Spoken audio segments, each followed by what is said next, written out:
Welcome to Too Old and Too Slow. Today we're at Brands Hatch, testing in preparation for tomorrow's meeting.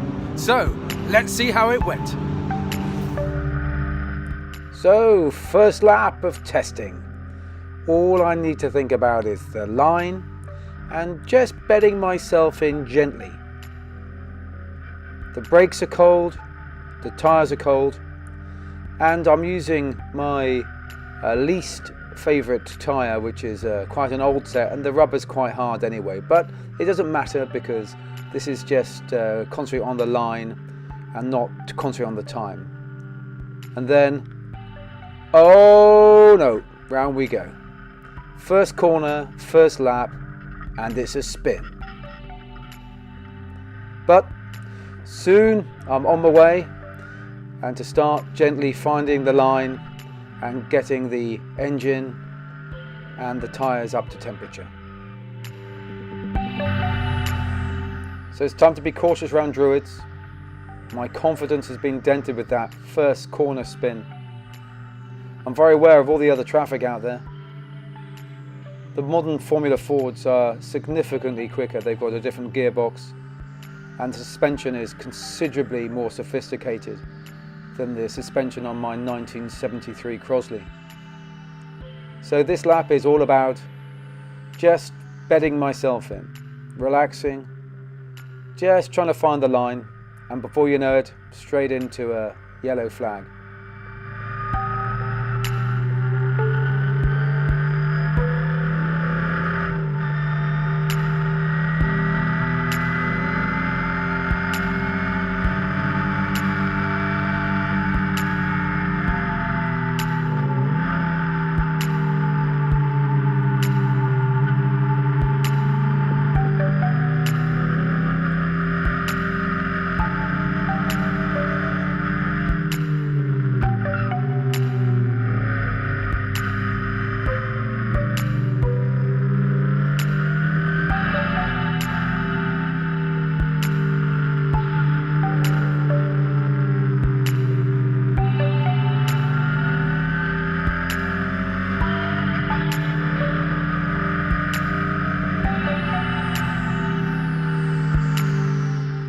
Just running up to Clearways. This is the most important corner on the track because it leads to the fastest straight. I'm in second here and I think I really should be in third. I should be further to the left. However, on the inside, I've got somebody coming up, and that's Rick Morris. As you can see, his speed in a similar aged car is considerably more than mine. I think that's probably something to do with 45 years of experience.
I can feel the grip start to increase and my confidence growing. Enter Clearways and then yellow flag. You can see the yellow flashing light on the left hand side. Yep, someone's in the gravel, so just slow down a little bit, prepare to stop. looking for a green flag, which would mean that I can continue racing speed.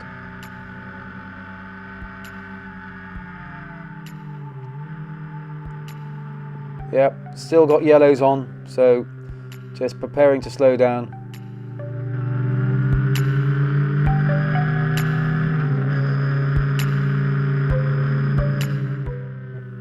Doesn't look like it, but those flashing lights are actually red flashing lights, so that's the end of this particular session. So we've got to slow down and head back to the pits and await further instructions.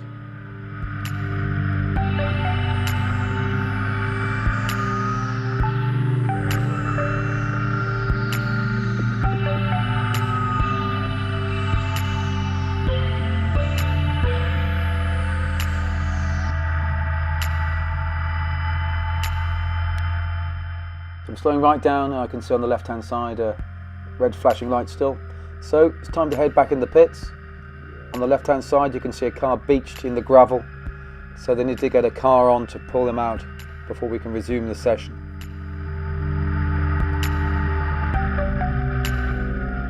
So slowing down, in we go. Just put on the right hand side. As I just pull up to stop, guy pulls alongside me and shouts something at me. I can't quite hear what it is. I think I may be in his way and wants to go in the garage. So I pull forward a little bit, but it's not that.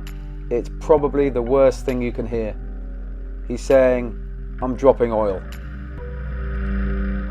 Well, that was an interesting first session. As you'll hopefully see from the video, first corner, spin. And then, I continue around, everything's looking okay. Just trying to feel the car and feel the track. Really slidey with the cold tyres. And then someone slid off on some oil, and the session was red flagged. So I went to the pits, someone came up to me and tapped me on the shoulder. And guess what? It appears that I was the person dropping the oil. So embarrassing, such shame. So I had to push the car back to the pits. Luckily the paddock is a long way from everyone else, so hopefully I won't have a mob turn up. Anyway, time to have a look at what's actually happened to the engine. There's a lot of oil coming out the bottom of my car. I think the problem is just here. That pipe has pushed off and spread oil everywhere. It's not completely off, so the engine wasn't starved of oil. But I need to have a bit of a tidy up and clean up, and I'll be out in the next session.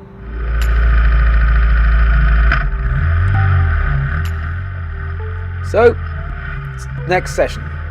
Driving along the pit lane, car's all ready to go, keeping an eye on the oil pressure to make sure everything is buttoned up right.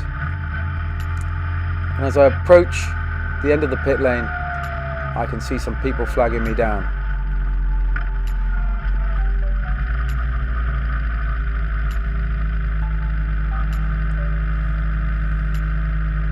It appears I'm not hugely popular at Brands because I spread oil around the whole track.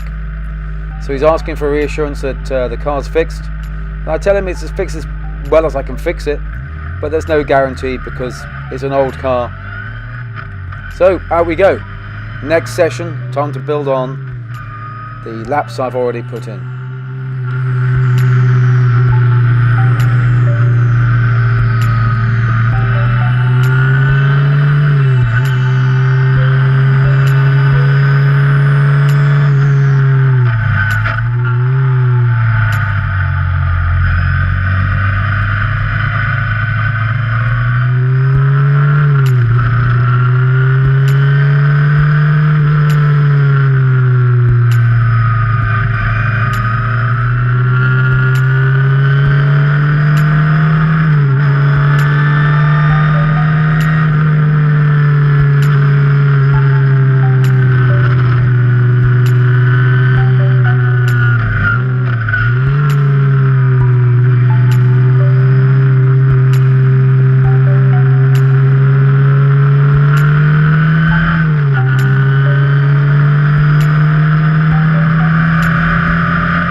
confidence growing, I'm pretty much flat out down the main straight, heading towards Paddock Hill Bend. And then the worst possible thing happens. Oversteer, followed by a launch into the barrier. And the car is damaged. I'm okay, but the car most definitely isn't. So that looks like the end of my race weekend. Go from hero to zero in one corner. Okay, so now I've calmed down a little bit, I'll have a look at what the damage really is. It's all on the front right hand corner. The upper wishbone is damaged, and so is the bottom wishbone. The shock absorber on this side is that's bent. I think the steering column is also bent and damaged, as well as the radiator. And that is about it. Maybe the upright as well, but that's about it really. So there's not much damage all in all. So that'll give me a little winter project to get stuck into, and I may even make a nice video. Really wanted to go straight home, but no, the right thing to do was stay and support the rest of my competitors, and the racing was fantastic. So that looks like it's going to be the end of my racing weekend. It's a sad way to end the weekend on a Friday testing, but that's racing. The car's in the trailer and I'll be heading home shortly, and then I'll take the car out and have a look, come up with a bit of an idea about what repairs I need to make. I'm saddened that I'm not going to be racing at such an iconic track this weekend with my friends, but that's racing. The repair is going to cost me hundreds, not thousands, and should only take a week or two. So the car will be back and I will be back racing, but unfortunately it'll be next year. So thank you very much for watching, and from Brands Hatch's farewell. And please remember to comment, like and subscribe. You can press a little bell if you're a subscriber and you'll get notifications every time I post a new video. And there'll be a few more being posted shortly as I start the repair work on the car. So from Brands Hatch, thank you for watching, and I'll see you again soon. Bye bye.